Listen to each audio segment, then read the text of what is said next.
Cotney Attorneys and Consultants is dedicated to helping the construction industry with legal, business, and safety challenges. Welcome to this week's episode of Law Mortar with John Kenny and Trent Cotney.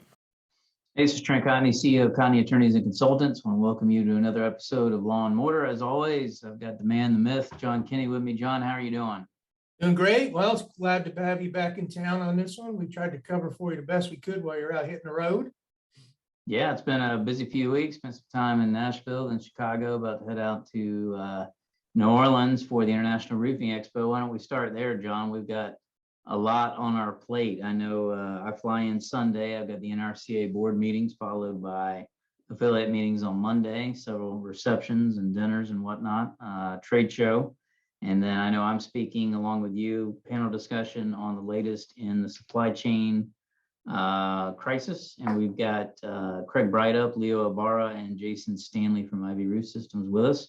So should be a great lineup, a lot of great conversations, and looking forward to that. You've got a busy week as well. What are you doing at IRE? Yeah, well, I'm arriving Sunday night, but Monday I'm going to set up the booth with someone, cover you on that because you got a busy day. Then other than that, Tuesday starts out speaking. I'm going to be doing the deep dive, state of the industry with Roofer Magazine, Jill Bloom and Art Eisner. We're going to be doing really deep diving into what we did in the webinar that I hope a lot of you just saw.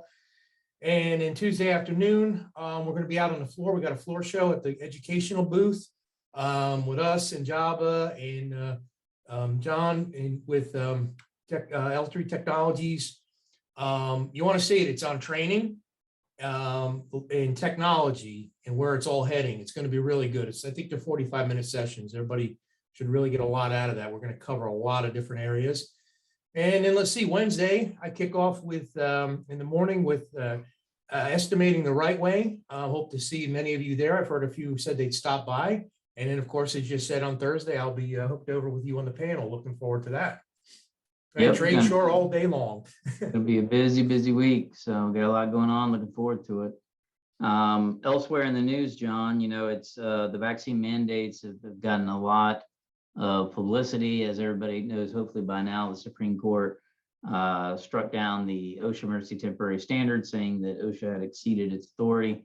They upheld the healthcare standard, but the federal contractor mandate is still in limbo. For those of you that don't know, this applies to contractors that are working on federal projects. Basically says they have to be vaccinated, not just them, but anybody that has contact with that project. So it could potentially be people in your home office that are working on the project. So several states have challenged that. Texas, Arizona, and Georgia, to name a few, have issued temporary stays.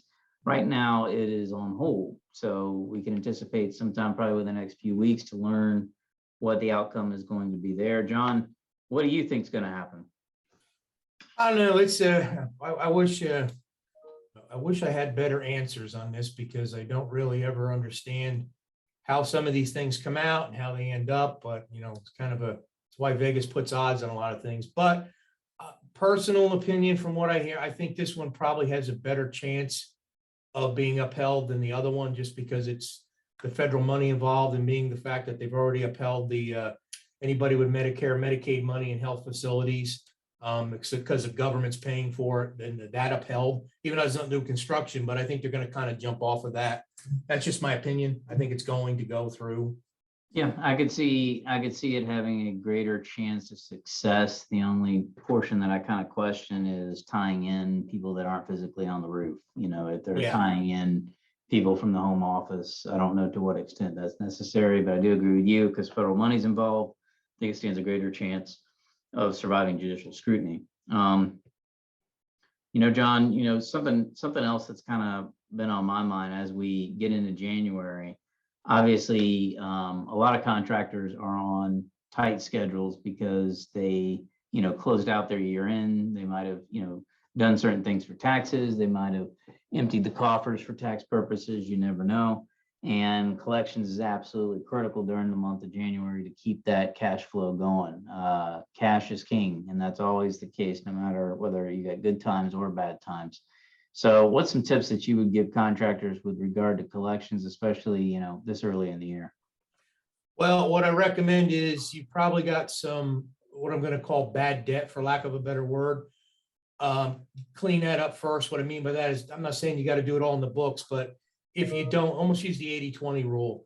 If you don't feel you've got a really good shot at collecting something immediately, kind of put that aside for maybe your follow-up call and go after the bigger, what you feel is collectible, that's got a good chance of being collected when you pick up the phone.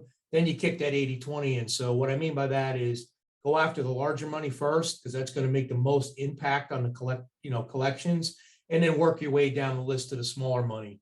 And use common sense at this point. And like I said, split up, get another team member on it. Sometimes that's important. You hear from somebody else calling rather than the same person, you might get a better answer or that. But definitely if it's a hard client and they're not going to pay for 60 days, go after the ones you can get quick and then jump back and work on them later. That's what might be my recommendation. Yep, absolutely. Be persistent. You got to be persistent. Squeaky wheel gets the grease. So that's definitely what you want to do, is make sure that you're doing everything you can to get out in front of those that owe you money, especially during the first quarter. That's when you got to make sure that cash is flowing. John, we talked about a lot of different things, but now is my favorite time, and that is question time. Of the week. Are you ready? I'm ready. All right, so this is a good one. This question is from Ben, and Ben has a question regarding holdbacks. What is the best way to negotiate the release of funds when you have a holdback? And I'm kind of reading between the lines here, but I assume he's talking about the equivalent of retainage on projects, which is pretty much commonplace all over the United States. Some percentage of your contract is withheld. Some states have statutes that govern it, but one of the things I've always done in those states that allow it is, let's say you've got a 10% retainage upon 50% completion, knock it down to 5%. The goal is to reduce that retainage amount as far as you can down, so that you're not having to fight over at the end of the project. What have you seen, John? Yeah, I mean, first of all, you want to try to do that in the front end whenever possible, if it's in writing. I will tell you that is one of the easiest conditions to get changed in a contract, in my experience through the years. They'll give on that because it's not a big deal. You're basically getting so far, drop the retainage down at the end. I've even seen it in 3 stages, 10, 5, and 2, right? So if you get everything down and they're only holding 2% of your money while the project goes through its normal closeout docs, that's not a killer. 10% is a killer. So if you don't have that in there, there's still ways around it. I would still go to the same thing and say, hey, Mr. Owner, Mr. General Contractor, depending on what you would, I'm here, I got this done. How about, can we negotiate? Because a lot of times they'll already have it in their contract with the next person up. If direct to owner is usually pretty easy, they'll work with you. But if you're working direct for GC and then to owner, a lot of times they did not pass that down to you because you didn't ask for it. But I will tell you, there's very few general contractors that have a full 10 hold till the end of the job on their subs. It's usually stair step down. Again, go in and ask. You can't. All you can do is say no and work from there. Yep, never hurts to ask. So, want to thank everybody for listening today. As always, we appreciate you guys making us the #1 construction law podcast in the world. If you got any questions for me, you can reach out to me, Trent Cotney, at tcotney@cotneycl.com. John, how can they get you? jkenny@cotneycl.com. Great. Thank you guys so much, and we'll see you soon. See you soon. Take care.